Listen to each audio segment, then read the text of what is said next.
Ah oui? C'est mon balcon. Donc c'est là-dessous qu'il faut l'appeler. Peut-être.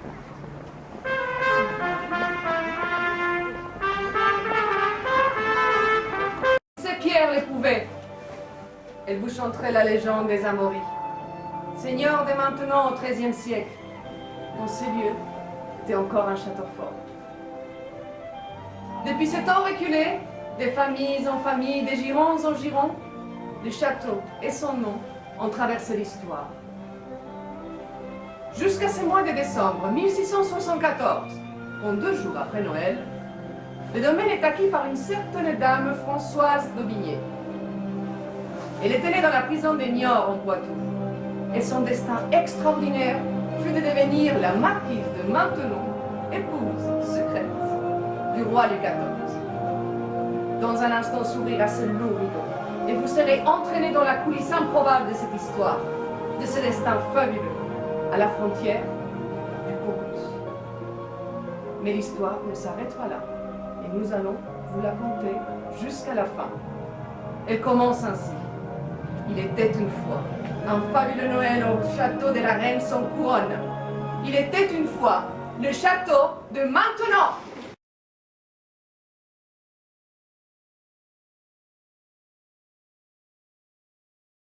Prenez place, n'ayez crainte. Bonsoir. Bonsoir, messieurs, dames. Entrez, entrez. Entrez. Entrez. Bonsoir, messieurs, dames. Bonsoir. Bienvenue, faites place. Bienvenue, Entrez bonsoir. jusqu'au bout. Allez-y, allez-y. Prenez place. C'est la passage. Je ne vous demanderai pas immédiatement. Les écrire. Et pour être l'auteur d'un bon nombre d'entre eux, je puis vous confier l'origine du plus célèbre qui soit. Cette histoire, je l'ai écrite quelques années seulement après les événements qui vont vous être contés, et dont ce château est l'un des nombreux théâtres. Aujourd'hui encore, je ne puis m'empêcher de songer à Cendrillon, lorsque j'évoque le destin tout aussi fabuleux de celle qui porte à jamais le vieux nom de cette terre de Maintenon. Elle naquit un matin d'hiver, Françoise d'Aubigné, d'un père assassin, mariée à la fille de son geôlier. Au registre des baptêmes, son nom figure entre Françoise Lallet, la fille d'un sabotier, et Catherine Giraud, la fille d'un foulon. Elle s'enfuit aux Antilles, accompagnée de son père, enfin libéré. Elle en revint, sans lui, et ruinée. En ces temps-là, Bignette, telle qu'on l'avait surnommée, allait mendier la soupe à la porte des couvents. Humiliée dans ses méchants habits en guenilles, la petite Françoise d'Aubigné endure cette honte qui la marque à jamais, ignorant tout alors du destin fabuleux qui l'attend.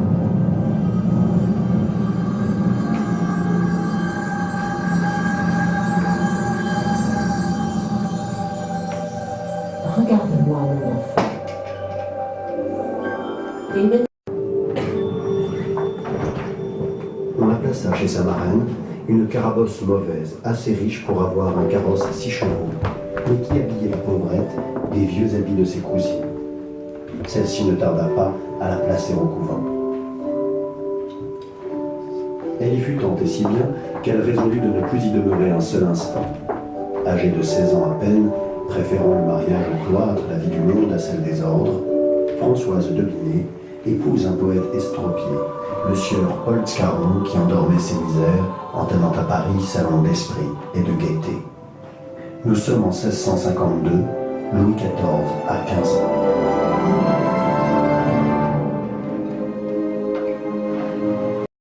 Chez Scarron, les mots amusants faisaient fortune, les nouvelles naissaient.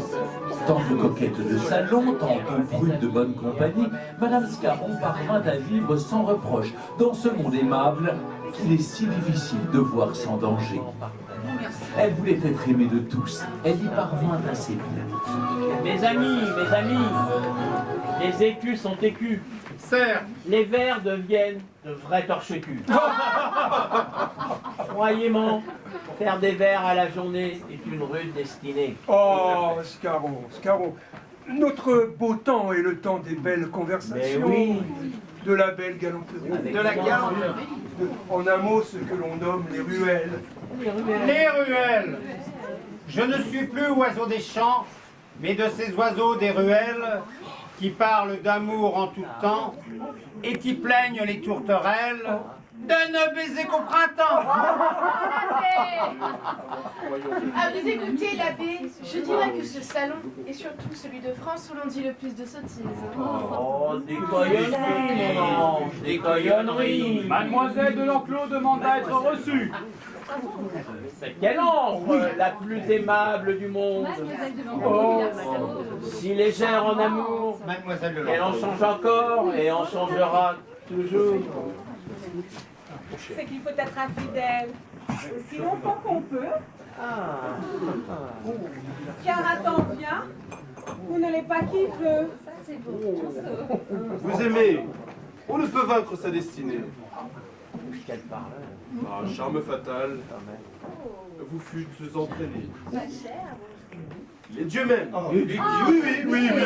Les dieux. En l'Olympe, les cimes, ont brûlé quelquefois de feux illégitimes. C'est la bonne nouvelle. Monsieur Rassi nous en donnait lecture avant d'un après-dîner chez Mademoiselle de Chambéry.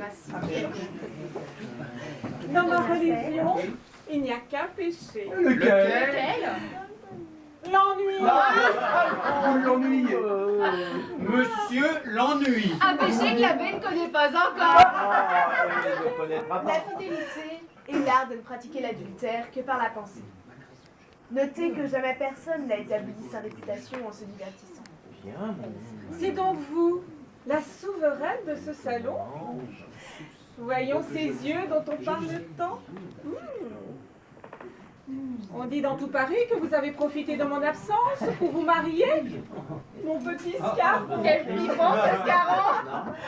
Mais je vous pardonne votre trahison, en faveur de votre choix qui ne me paraît pas mauvais. Oh, le maréchal. deux abyssins, de grands yeux assassins, à grands traits, de couleur de jet, donnent de l'amour à toute la cour. Bravo. Et ces noirs tyrans n'ont pas encore 20 ans. Bravo, maréchal! Vos beaux yeux, madame. On fait dans le Marais plus de blessés que toutes les campagnes de Flandre. Votre réputation doit être sans tâche. Lorsque je serai mort, elle sera votre seul bien. Après 8 années de mariage, en 1660, Scarron mourut. Françoise avait 25 ans. Il ne laissa guère à son épouse que le titre de veuve Scarron, tout ruiné qu'il était.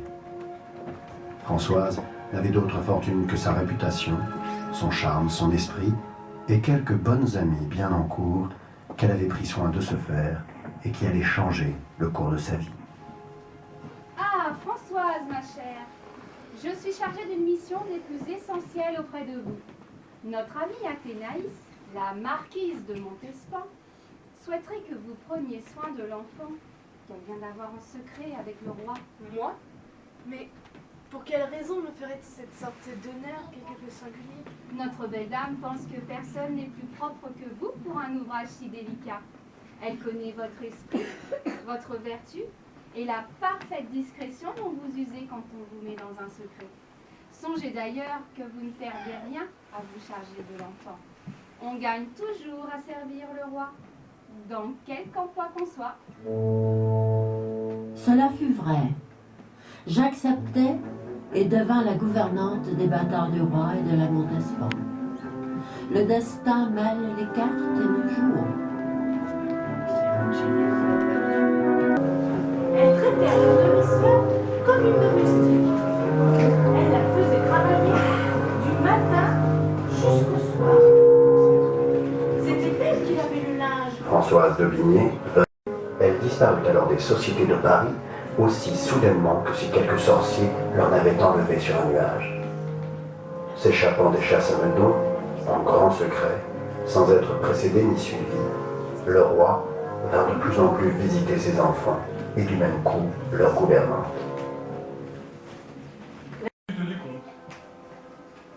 Elle se leva verre que le jeune roi ramassa soigneusement. Cendrillon arriva chez elle bien essoufflé, sans carrosse, sans laquais, et avec ses méchants habits. Peu de jours après, le roi fit publier à son de trompe qu'il épouserait celle dont le pied serait bien juste à la pantoufle. On commença à l'essayer aux princesses, ensuite aux duchesses et à toute la cour. Mais inutilement. Après bien des jours, vint le tour de Cendrillon.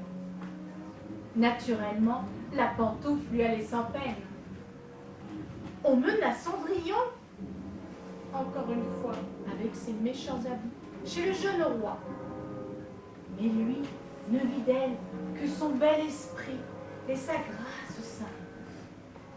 Il décida de se marier d'amour, quand bien même Cendrillon ne fut pas princesse.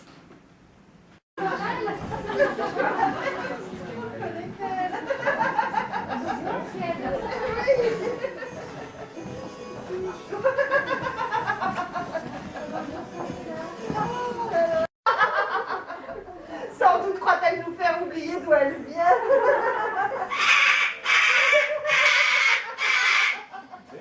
Quand je l'ai prise à mon service, je l'ai presque fait par pitié pour cette pauvre enfant. Vous faites bien aise, madame, de me trouver là où j'étais. Vous n'avez pas eu depuis à vous plaindre de mes services, je crois. Allons, madame Escaron, ne prenez pas mal ce que je dis. J'admire au contraire la façon dont vous avez su prendre l'air de la cour. Il nous faut mélanger de l'huile d'aconique Tulou avec les bords noirs. Du sorcière qui vient vous aider. Oh, qui a une élève.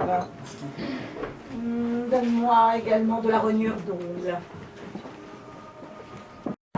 Là, tout se fit dans le plus grand secret.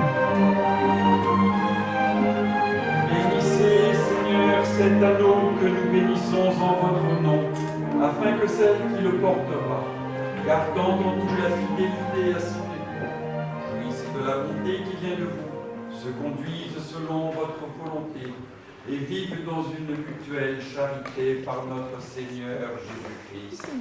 Amen. Vous,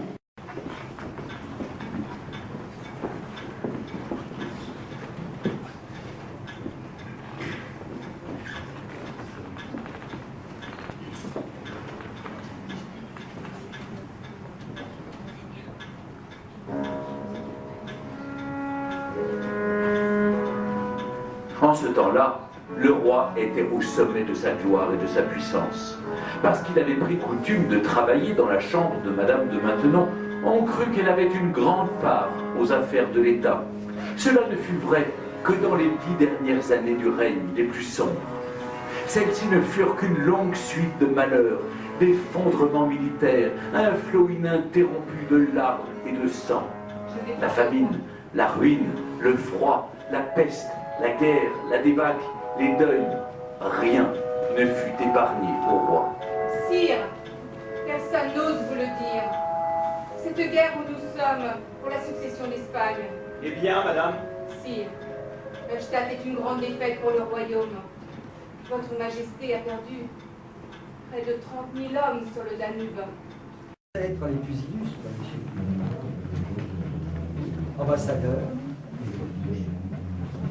Très réussi. Oui, très bien.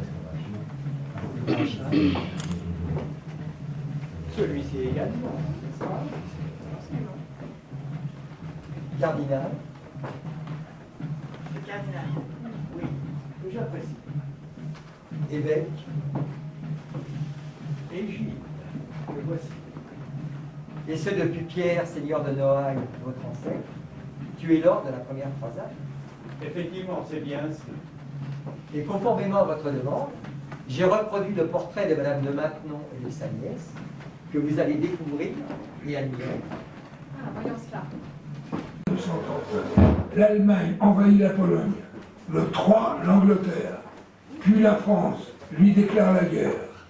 Ce même jour, l'amiral Darlan, commandant en chef des forces maritimes françaises, installe son état-major dans un nouveau poste de commandement tenu secret.